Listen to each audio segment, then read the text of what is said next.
क्या नाम है आपका? मोहम्मद यासीन है मेरा नाम। मोहम्मद यासीन नाम है। क्या करते हैं आप? मैं तो मजदूरी करता हूँ। मजदूरी करते हैं। अच्छा, पेंटर क्या मजदूरी करते हैं? पेंटर हूँ पेंटर हैं। जी। अच्छा, तो कितनी उम्र हो गई आपकी? 45 साल हो गए। 45 साल उम्र हो गई, और अगर मैं ये मानूं कि 18 साल से आपने वोट डालने के लिए एलिजिबल हो जाते हैं, तो करीब करीब 25-27 साल से आप वोट डाल रहे होंगे या उसके लिए एलिजिबल है। आप वोट डालते हैं? लेकिन इस टाइम नहीं डालेंगे। इस टाइम वोट डालते हैं आप? जी डालते हैं। पहले के चुनाव में वोट डाला है आपने? जी डाला है। अच्छा, आखिरी बार कब वोट डाला था? अगली बार तो 83 में शायद। 83 में। 83 में? आप कह रहे हैं 83 में? उसके बाद से वोट ही नहीं डाला आपने? 83 का मतलब तो हो गया ये तो, आप तो तब तो एलिजिबल भी नहीं होंगे वोट डालने के लिए। उसके बाद नहीं डाला। तो क्या बाकी लोग गांव में क्या वोटिंग चुनाव को लेकर कोई बहुत भरोसा नहीं है, ये कह रहे हैं आप? नहीं, कहाँ भरोसा है जब काम ही नहीं हो रहा है। काम ही नहीं हो इस रहा है। टाइम भरोसा नहीं है ज़्यादा। क्या फायदा है? इस टाइम हम डालेंगे नहीं। मैं भी हूँ 30 साल का। मैंने डाला कंटिन्यू वोट, लेकिन इस टाइम में वोट नहीं डालूंगा। इस टाइम में नहीं डालूंगा। नहीं, लेकिन ये डीडीसी का इलेक्शन तो पहली बार हो रहा है, और ये तो कह रहे हैं कि डिसेंट्रलाइजेशन एक तरह से हमारे गांव पावर में कोई आया है ना हम वोट डालेंगे। हमारे गांव में अब आज तक कोई नहीं आया है। उनको पता है कि हमने यहाँ क्या किया है। इन लोगों के पास जो सड़कें हैं ये 20 साल से तो ऐसी एक चीज़ बताइए मुझे कि क्योंकि डेमोक्रेसी, वोट डालने का सिस्टम, डेमोक्रेसी यही तो एक तरह से शासन करने का सबसे अच्छा तरीका होता है। आप वोट नहीं डालेंगे, लेकिन कुछ लोग तो वोट डालेंगे, कोई तो जीतेगा, सिस्टम चलता रहेगा। आपको नहीं लगना चाहिए कि आप? तो सही है, हम तो नहीं डालेंगे। दूसरे गांव में जो होगा वो तो डालेंगे। हमारे गांव में भी डालेगा कोई कोई, वो तो बात सही है, लेकिन हम नहीं डालेंगे। हमारे पास हम फ़ायदा नहीं है कुछ। नहीं, आप वोट नहीं डालेंगे तो फिर ये भी होता है कि जो चीज़ें चल रही हैं पहले से, वो उसको बदलने का एक तरह से कोई तरीका नहीं होगा, क्योंकि आप तो वोट ही नहीं डाल रहे हैं। आपकी जो डिसेंट है, आप 30 साल का हुआ हूँ, मैंने कोई चेंज ही नहीं देखी अपने गांव में। अपने गांव में मैंने देखी, कोई चेंज भी नहीं देखी है। कोई चेंज ही नहीं मैंने देखी अपने गांव में। मैं अपने गांव की बात कर रहा हूँ, कोई चेंज नहीं हुई। तो आपको क्या लगता है, क्योंकि आपकी आगे वाली जनरेशन है, उसके लिए आप क्या करके जा रहे हैं? क्या बदलाव हो, किस तरह से होगा? बदला चीज़ें कैसे सुधरेंगी? बस यही, जो उन लोगों को ठीक होना चाहिए, नेता होने चाहिए, मतलब ईमानदार होने चाहिए। ये बेईमान लोग ये नहीं होने चाहिए। इनसे कुछ नहीं होगा यहाँ। देखिए, ये गुस्सा जो है अमूमन हर जगह होता है कि नेताओं से खुश नहीं होते हैं, नेताओं को लेकर भी होता है, पर एक होता है कि एक प्रोसेस होती है। 5 लोग खड़े हैं, तो जो सबसे कम करप्ट है या जो सबसे ज़्यादा काम करने वाला है उसको चुनते हैं। 5 में से एक अच्छा हम देखते हैं, तो एक प्रोसेस होती है कि थोड़े से बेटर। वो चेहरे सामने नहीं आते हैं। अच्छा, जिनके ऊपर हम भरोसा करें वो चेहरा सामने नहीं आते, नजर नहीं आ रहा है वो चेहरा। अच्छा, वो चेहरे तो गायब है। अच्छा, एक ये भी होता है कि कश्मीर में थोड़ा सा टेररिज्म भी है, उसका थ्रेट भी रहता है इलेक्शन को लेकर। हमने पहले देखा कि कुछ लीडर्स को गोली वगैरह मारी गई, मतलब उन पर हमले हुए। तो क्या वोट डालने को लेकर उस तरह का डर भी है आपके अंदर? नहीं, वोट डालने वोट डालने का कोई नहीं रुक रहा। तब डालेंगे। आप मर्जी से आप नहीं डालना चाहते, बाकी आपको डर अपनी मर्जी से, अपनी मर्जी से, बाकी तो हमको कोई डर नहीं है। अच्छा, हाँ, अपनी मर्जी से डालेंगे भी, अपनी मर्जी से, ना डालेंगे भी तो अपनी मर्जी से। अच्छा, हाँ, वो डर वर किसी का नहीं है हमको। डर नहीं है ना। अच्छा, हाँ। तो खेती भी होती होगी इस इलाके में? किसान खेती करते हैं? आपकी ज़मीन है? ज़मीन है, कितनी ज़मीन है आपकी? 2-3 कनाल है। 2-3 कनाल है। अच्छा, क्या बोते हैं आप? भाई धान बोते हैं। तो आपको अभी अगर मालूम होगा खबरों में, दिल्ली में किसानों का प्रोटेस्ट हो रहा है। कई सारी मांग है, 3 कानून भी आए। उसके बारे में आपकी क्या राय है? कौन सा कानून? MSP जानते हैं आप? ना। आप MSP नहीं जानते हैं? मिनिमम सपोर्ट प्राइस, ना।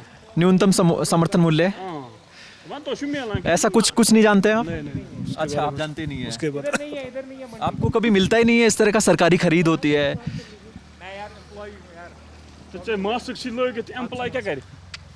क्या करते हैं आप? क्या नाम है आपका? मेरा नाम नज़ीर खान है। वज़ीर खान। नज़ीर खान, आप क्या करते हैं? मैं एम्प्लॉई हूँ, गवर्नमेंट एम्प्लॉई हूँ। तो आप वोट डालेंगे? हाँ, वो तो हक है, डालना है। वो हक है, डेमोक्रेसी में हक है, आप वोट डालेंगे। अच्छा, तो किस तरह का यहाँ पर माहौल है? पार्टी चुनाव प्रचार के लिए आ रही है? आ रही हैं, बहुत कम आ रही हैं, लेकिन ये तो बस इलेक्शन के टाइम पे ही आती हैं। हाँ नॉर्मल टाइम पे तो नहीं दिखती नहीं। वो पूरे देश में ऐसा है और कश्मीर में तो कोई इसमें ये नहीं है। लेकिन अभी लोग वापस एक भरोसा कर रहे हैं डेमोक्रेसी के ऊपर, ग्रास रूट लेवल पे, जो पहली बार हो रहा है, तो अच्छी बात है। और हमारे पास कुछ अच्छे कैंडिडेट्स भी हैं जिनको हम कोशिश करेंगे कि ये हमारी बात आगे रख सकें, लेकिन देखते हैं अभी क्या होगा। लेकिन माहौल ठीक है। देखिए प्रोसेस यही होता है कि हमारे बीच से कोई अच्छा कैंडिडेट निकलता है और वो हम लोग ही चुनते हैं, क्योंकि डेमोक्रेसी है। हमारे बीच से कोई निकलता है ना, तो अगर वोट ही नहीं डालेंगे या जाएंगे नहीं तो फिर वो चीज़ें नहीं निकल पाएंगी। इससे पहले भी देखिए 70 साल में हमने कितने इलेक्शंस किए यहाँ पे, कितने वादे किए, कितने भरोसे किए, लेकिन एक नॉर्मल कश्मीर को लगता है कि विश्वासघात होता है हमेशा मेरे साथ। विश्वासघात होता है, बोलते कुछ हैं, करते कुछ हैं। आर्टिकल 370 को लीजिए, 350A को लीजिए, तो ये चीज़ें काफ़ी सेंसिटिव हैं और मुझे कोई हक इसके बारे में कोई बात करने का। अच्छा, एक ये भी है कि 370 के बाद जो अभी का एडमिनिस्ट्रेशन है, जो LG है या जो बाकी अफसरान है, वो कह रहे हैं कि 370 हटाने के बाद से, क्योंकि पहले की गवर्नमेंट्स जो होती थी बहुत करप्शन होता था, उस लिहाज से कुछ बदलाव दिख रहा है या एक ही बदलाव दिख रहा है, जो DDC इलेक्शंस है, ये बदलाव की एक उम्मीद है। ये बदलाव की उम्मीद नज़र आ रही है। अभी ये इलेक्शंस होने दीजिए, उसके बाद ही पता चलेगा कि कैसे डिस्ट्रिक्ट प्लान्स बनेंगे, कौन कौन लोग सामने आ जाएंगे, टीम A है, टीम B है, पता नहीं। ये सब चिट्टे बट्टे होते हैं एक ही थाली के। फिर से वो लोगों को कुछ झांसा दे के वोट ले लेंगे, लेकिन फिर वापस वही ऐसा ना हो। तो इस बार काफ़ी लोग बड़े सेंसिटिवली और अप्रहेंसिव हैं कि किसको वोट दें और किसको ना दें और क्यों वोट दें। और ऐसे कैंडिडेट्स भी नहीं है सामने, क्योंकि वैक्यूम बहुत है। वैक्यूम में ये चीज़ें होती हैं कि फिर एरा गैरा नथु खैरा आ गया सामने, जीत के आ गया, उसको फुल फॉर्म भी नहीं पता DDC का क्या है, तो वो लोगों की क्या बात आगे रख सकेगा। और ये ऐसी होती है कि हक की लड़ाई जो होती है ये काफ़ी कठिन होती है और इसको जीतना बहुत, मतलब कम लोग ऐसे होते हैं कि जो जीत पाते हैं। आप देश का ही मीडिया दीजिए, देश के हालात देखिए, अभी फार्मर्स प्रोटेस्ट देख लीजिए, कोविड का पेंडेमिक है, तो ये चीज़ें सब मद्देनज़र रखते हुए देखते हैं। उम्मीद ये है कि वापस एक किरण आ जाए अमन की, शांति की और तरक्की की। बस यही लेके हम वोट डालेंगे। अच्छा, प्रधानमंत्री मोदी हैं, उनका कश्मीर पर हमेशा फोकस रहा है, जम्मू कश्मीर पर। वो लगातार कहते रहे कि कश्मीर में पहले से लूट हुई है, 2-3 परिवार के लोग लूट करते हैं, तो हम चीज़ें बेहतर कर पाएंगे। तो यहाँ के लोगों में उनकी बातों पर या उनके आश्वासन पर कितना भरोसा है? कोई भरोसा नहीं है। कोई भरोसा नहीं है, क्योंकि 70 साल में वो भी 2-3 बार तो उनकी भी सत्ता रही, उन्होंने भी उन्हीं पार्टीज़ को सपोर्ट किया। अभी वो आज बोल रहे हैं कि PDP को कि नहीं ये देशजूरी पार्टी है, लेकिन 3 साल तो वो सपोर्ट किए। नेशनल कॉन्फ्रेंस को बोल रहे हैं कि उन्होंने करप्शन किया 70 साल। उनकी ही जब अटल बिहारी वाजपेयी जी गवर्नमेंट में थे तो एक्सटर्नल अफेयर्स मिनिस्टर, जो मिनिस्टर ऑफ स्टेट, वो तो उमर अब्दुल्ला ही थे। ये सब बोलना अलग होता है, लेकिन लास्ट पे जब देखा जाए ना, एक आम वोटर गरीब वोट डालता है। अंबानी कभी फ़ोटो स्टेशन के लिए आ जाएगा वोट डालने के लिए, लेकिन डेमोक्रेसी हमेशा गरीबों ने चलाई है और देश को हमेशा गरीब ही चलाता है। और इस गरीब के लिए आज तक 70 सालों में मोदी रहने दीजिए या कोई और पार्टी रहने दीजिए, किसी ने कुछ नहीं किया। और शायद ये DDC इलेक्शंस एक उम्मीद लेके आए हैं, शायद इस पर कुछ काम हो और शायद मैं अभी फिंगर्स क्रॉस्ड हूँ कि शायद कभी आने वाले 4 साल में, 5 साल में कुछ अच्छा हो। बस यही उम्मीद लेके हम देखें। अच्छा, 370 और 35A हटाया गया 5 अगस्त 2009 को, वाकिफ़ हैं आप उस चीज़ से, 2019 से 5 अगस्त 2019 को। तो अब यहाँ के लोगों में, क्योंकि आप बाकी लोगों से बात करते होंगे, आम लोगों में यहाँ उसको लेकर क्या सेंटिमेंट है? आप दोबारा चाहते हैं या ठीक है कि अच्छा हुआ, उसकी पहले भी कोई बहुत हर एक स्टेट का एक अपना वजूद है। आप नॉर्थ ईस्ट में जाइए, वहाँ पे आप सेंट्रल गवर्नमेंट के कुछ ऐसे कानून हैं कि जिनको आप तोड़ नहीं सकते। हिमाचल प्रदेश का एक कानून है कि आप वहाँ पे लैंड नहीं खरीद सकते। कर्नाटका, महाराष्ट्र में भी आर्टिकल 371A और B है, वहाँ पे आप खरीद नहीं सकते। तो कश्मीर का एक अपना आइडेंटिटी है। देखिए, आप यहाँ पे आर्टिकल 370 हटाने के बाद फुल फ्लेज्ड इंडस्ट्रियलाइजेशन कर पाएंगे तो पंजाब पानी के लिए तरसेगा, दिल्ली पानी के लिए तरसेगा, UP पानी के लिए तरसेगा, पीने के पानी के लिए जो लोग तरसेंगे। तो ठीक है, ये उनको लगता है कि आर्टिकल 370 हटाने के बाद हम कश्मीर को इंटीग्रेट करते हैं, तो इन चीज़ों से इंटीग्रिटी नहीं आती। नेशनल इंटीग्रेशन ये चीज़ों से नहीं होती। नेशनल इंटीग्रेशन होती है कि आप इक्वल रेस्पेक्ट पे आ जाएं, इक्वल बातचीत पे आ जाएं। जो एक पंजाबी का हक है, जो एक मराठी का हक है, वो हक एक कश्मीरी को भी मिले। तो हक तो की बात आपको वो हक वाली कहाँ आपको लगता है कि कहाँ हक नहीं मिल रहा है?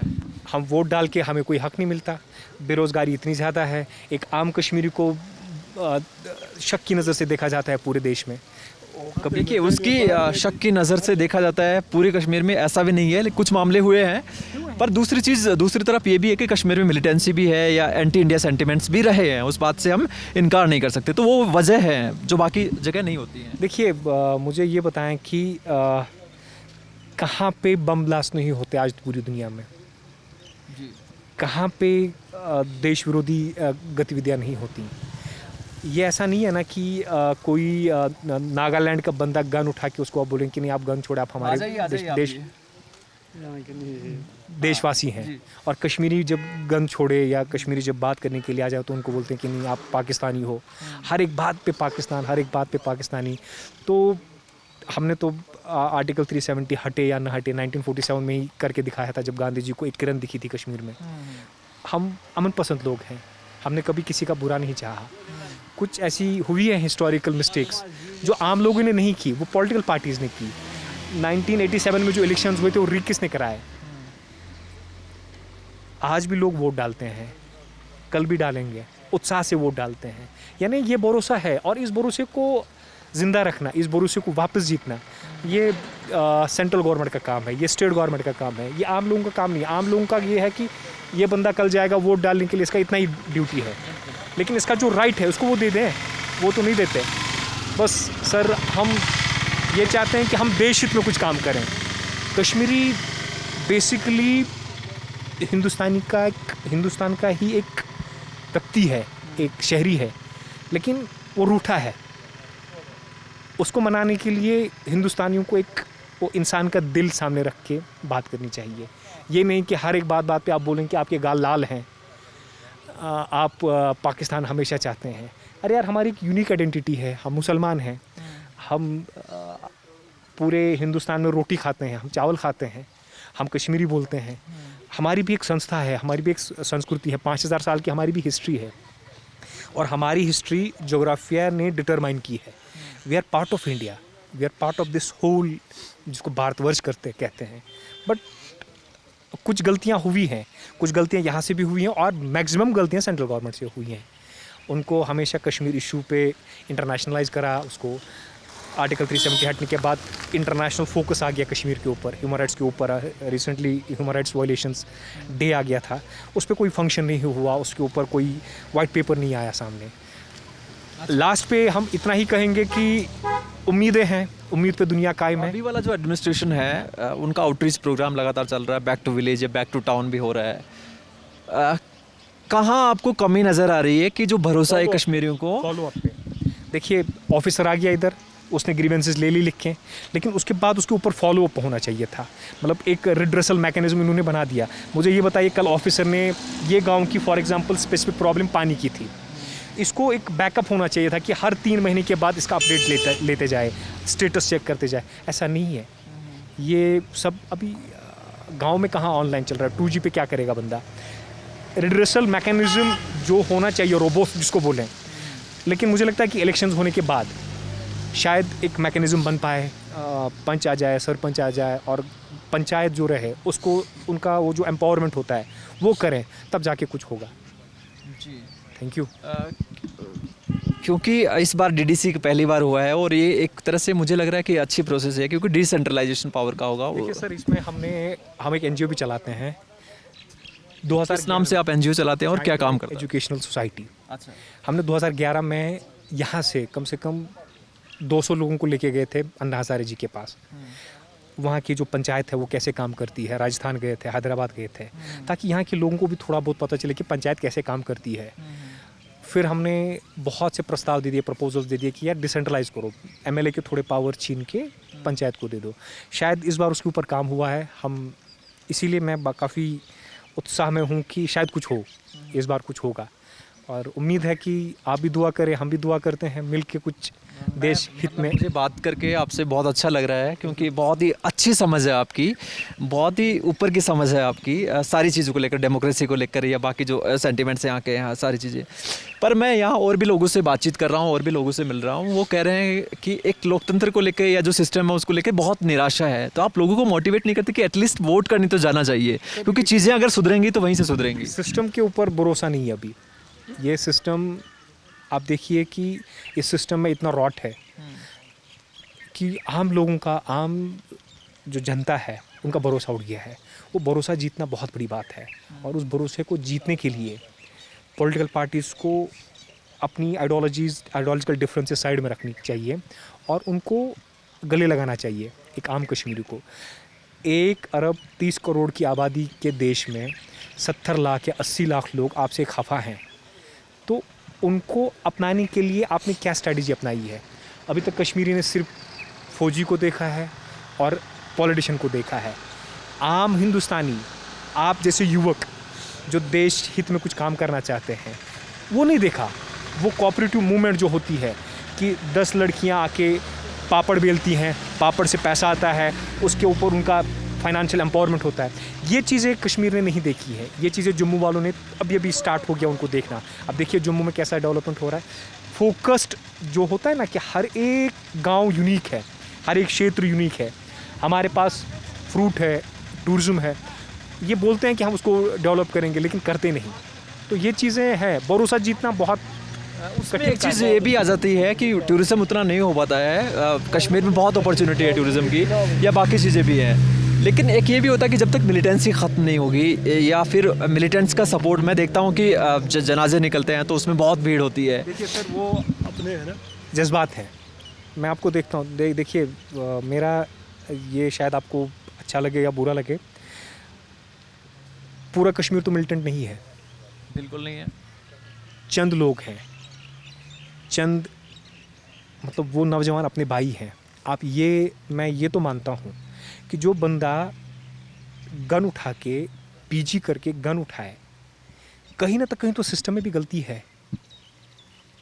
पढ़ा लिखा नौजवान गन उठाए और ये बोले कि नहीं, मेरे लिए मौत बेहतर है ज़िंदा रहने के लिए, तो सिस्टम में कहीं ना कहीं कुछ तो भी रॉट है। ये सिस्टम को हमें ठीक करना चाहिए, ताकि ये बंदा कल ये बोले कि नहीं, मुझे गन नहीं, मुझे पेन उठाना है। आप उसको थमा नहीं सकते। वो ये चीज़ें हुई हैं, गलतियाँ हुई हैं। पहली चीज़ ये है, देखिए मैं बोलता हूँ कि कश्मीरियों से भी गलतियाँ हुई हैं कि कश्मीरी पंडित यहाँ से निकले, ये गलती है, हम मानते हैं। लेकिन हिंदुस्तान से भी जो गलतियाँ हैं वो माने ना। वो बोले कि 87 में इलेक्शन हमने रिक कराए, वो बोले कि हमने यहाँ के यूथ को जो एम्पावर करना चाहिए तो वो नहीं की। वो माने कि हमने जो इक्वल अपॉर्चुनिटीज़ देनी थी वो नहीं दी। वो माने कि इंटरनेशनल क्रिकेट टीम में हम कश्मीरियों को अभी तक नहीं लेके गए। वो बोलते हैं, जो टेक्निकल एक्सपर्ट्स हैं वो बोलते हैं कि बेस्ट फास्ट बॉलर्स कश्मीर से आएंगे, लेकिन वो मौका नहीं देते। तो गलतियाँ देखिए, 1 वे ट्रैफिक से नहीं चलेगा, 2 वे ट्रैफिक है। गलतियाँ हमसे भी हुई हैं, गलतियाँ वहाँ से भी हुई हैं, शिकवे वहाँ से भी हैं, शिकवे यहाँ से भी हैं। ये शिकवे दूर करने के लिए आप बैठे ना, आप लोगों के बीच में जाएं। हमारे घर में आज तक कम से कम 200 हिंदू लोग आए हैं मेरे घर पे। उनको जाके पूछे कि कश्मीरी कैसे हैं। उन टूरिस्ट से पूछिए ना, जो टूरिस्ट यहाँ पे आते हैं, पत्थरबाजी होती है लेकिन लंगर भी लगता है। अब मीडिया का काम है देश हित में काम करना, देश को बांटना नहीं। बिल्कुल।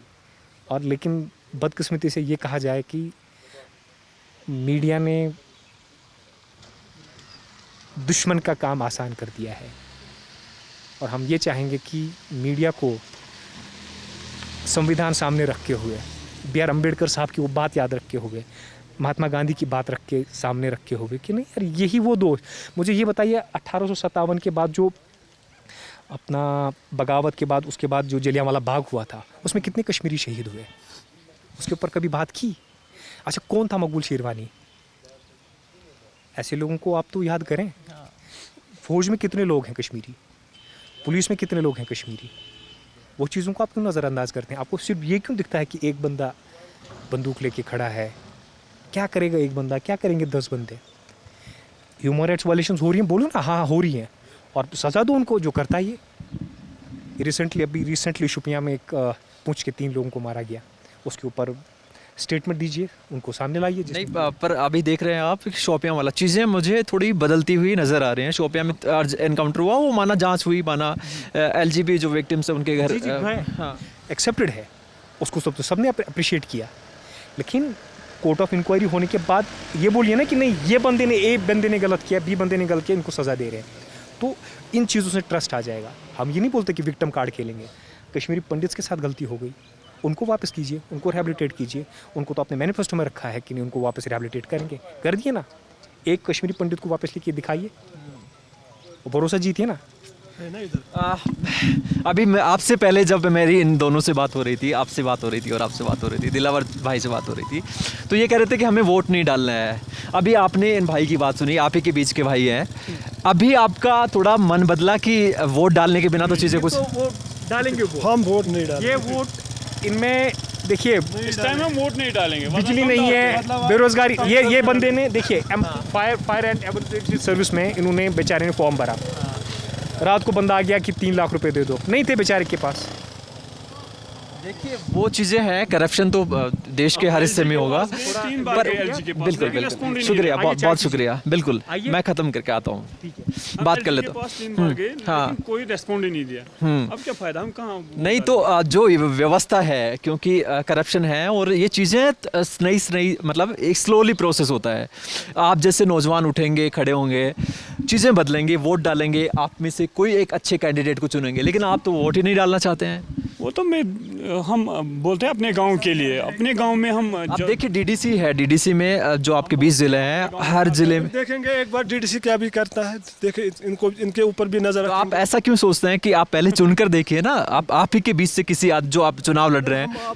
किसी पर भरोसा नहीं है, विश्वास सबके ऊपर उठ गया। अगर हमारे गांव में 1000 वोट है, हम 2 नहीं डालेंगे, बाकी तो डालेंगे, बाकी तो डालेंगे। नहीं तो आपकी तरह ही बाकी लोग भी सोचेंगे कि चीज़ें अपने आप ही मत है, हम जैसे सब लोग मत है। अच्छा अपने जब ये लोग कुछ करके दिखाएंगे तो फिर हम भी वोट डालेंगे। आप मतलब आप चाहते हैं कि एक बार ये 5 साल का टेन्योर हो इनका, कुछ करके दिखाएं, फिर अगले बार आप खुद ही डालेंगे।